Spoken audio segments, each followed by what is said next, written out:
There is a book that can grant you immortality and wealth. Wealth so great that it would make the Rothschild and the Rockefeller family combined look like poor people. Now, here's the crazy part. The book has ingredients that can be used by anyone to replicate the same success. And at one time, such secrets from the book itself was all over the internet. But just as people started to take notice of it, the book and its content disappeared forever, and every trace of this book was wiped out from existence. This book is known as the Emerald Tablets, and it is said to contain the recipe or the special ingredient that could convert base metal into gold. It could also grant anyone who has it eternal life. This encrypted knowledge contained on the Emerald Tablets was revealed to a man named Thoth by his father Thotme, who was a temple priest. Thoth, the major proponent of this sacred knowledge, is credited with the invention of just about everything that modern civilization is built upon. These include science, astronomy, religion, and of course, alchemy. Thoth believed in the sacredness of this knowledge and man's ability to eventually understand the complex writings on the tablet. In some of his writings, he indicated that a future generation would decrypt everything contained on the tablet. He stated, "Wise words written with my decaying hand remain imperishable through time, imbued with the medicine of immortality by the All-Master." While these all sound like great stories out of folklore, imagine my surprise when I discovered that some of the world's greatest minds relentlessly pursued the idea of creating the elixir using the ingredients from this tablet. As such, you might have heard of it and know it as the Philosopher's Stone. People believed this thing existed, and when I say people, I mean highly respected people in societies. Top on that list would be English physicist and scientist Isaac Newton. He spent years trying to understand alchemy and the possibility of creating this special stone. Newton was so interested in alchemy that some people believe he was more of an alchemist than a conventional scientist. Other popular scientists who held this unique view of understanding nature include Robert Boyle, one of the founding fathers of modern chemistry, and John Locke, the great English physician and father of liberalism who was influenced by Aristotle. For a long time, the tablets were lost until the Arabian alchemists discovered them and translated what they could into Arabic scripts, forming the basis of their experimentation with alchemy, black magic, and the occult. This knowledge soon spread to the Latin-speaking parts of Europe, who were fascinated by this knowledge. The Greeks also picked up on some of this knowledge, with Apollonius of Tyana championing some of the most persistent searches for the real tablets, which went missing at some point. I was, however, curious to know how Thoth came into this knowledge, and decided to do some digging into his identity.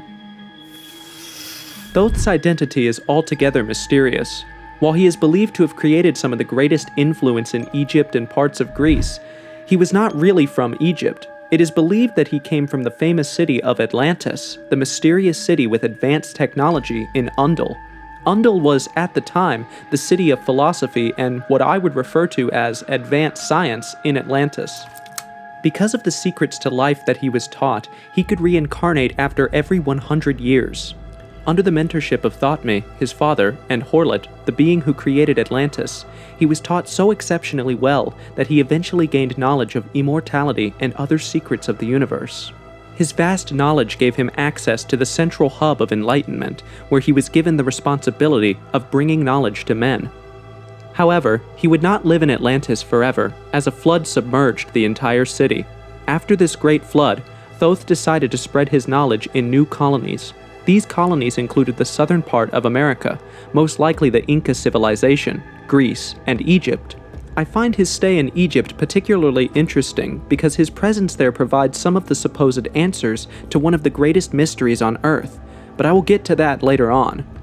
Thoth carries with him a tablet made out of a certain rare, translucent emerald, which contains the secrets to immortality, the secrets of the universe, and the recipe for wealth, among other secrets.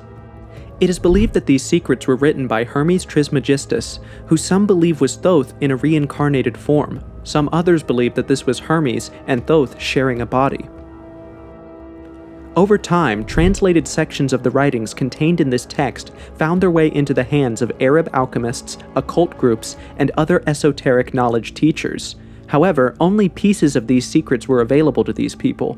This limited access to knowledge continued until Apollonius, a philosopher who lived between 15 and 98 AD, found a strange book in the library while studying. The book was bound with green material he had never seen. As he flipped through the pages, he discovered that the writings were also in a strange language. Apollonius was determined to decrypt this mysterious book and find the original author. He set out on a journey to achieve this. His quest led him to an oracle who directed him to the temple of Hermes. It is believed that when he entered this secret cave, he found the skeletal remains of Hermes Trismegistus, sitting on a golden throne. In his bony hands were the emerald stone and a book. Apollonius takes the book and begins to study it. He was interested in improving his profession as an alchemist. After gleaning some knowledge and including what he now knew in his alchemy practice, the stone tablets mysteriously went missing again. But there are claims that the Roman emperor took the books from Apollonius and eventually gave it to the Roman Catholic Church. This is likely after Constantine accepted Christianity as the state religion.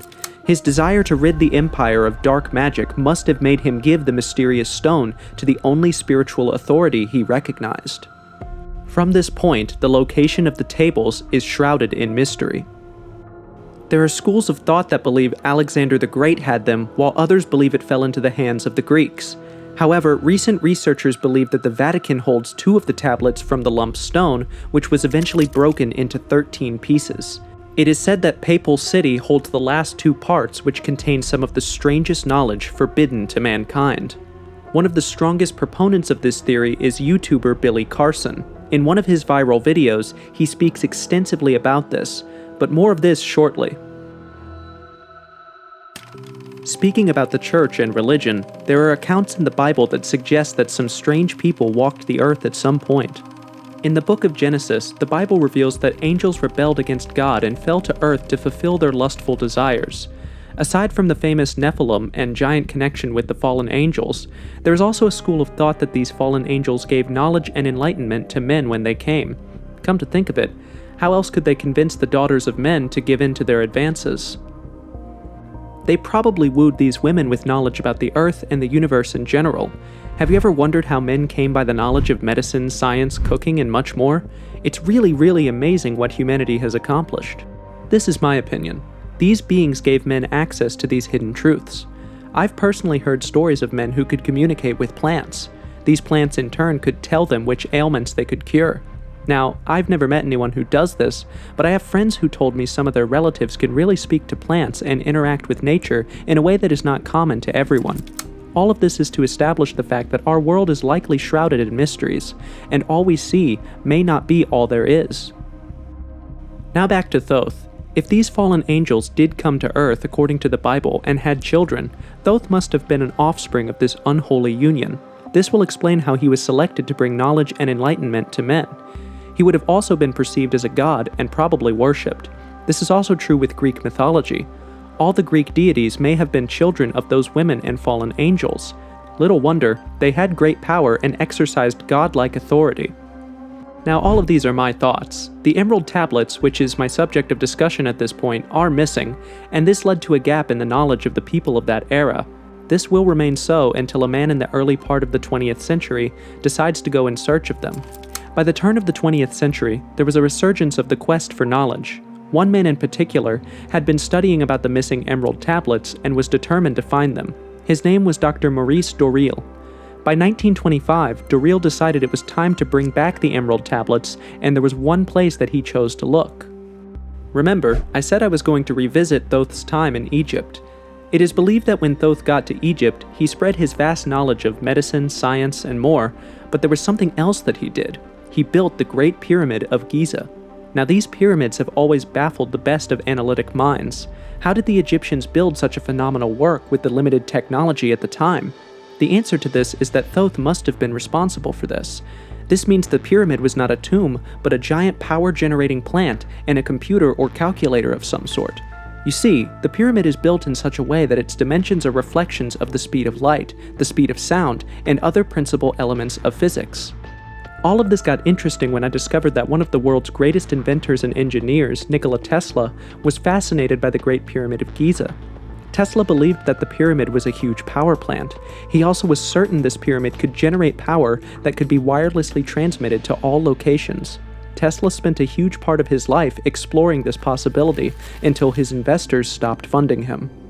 Now back to Doreel, who had read that Thoth built the giant pyramid of Giza.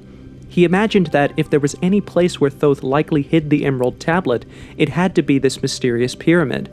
This revelation made Doreel travel to Egypt and search out the area of the pyramid where he was convinced Thoth had hidden the tablets.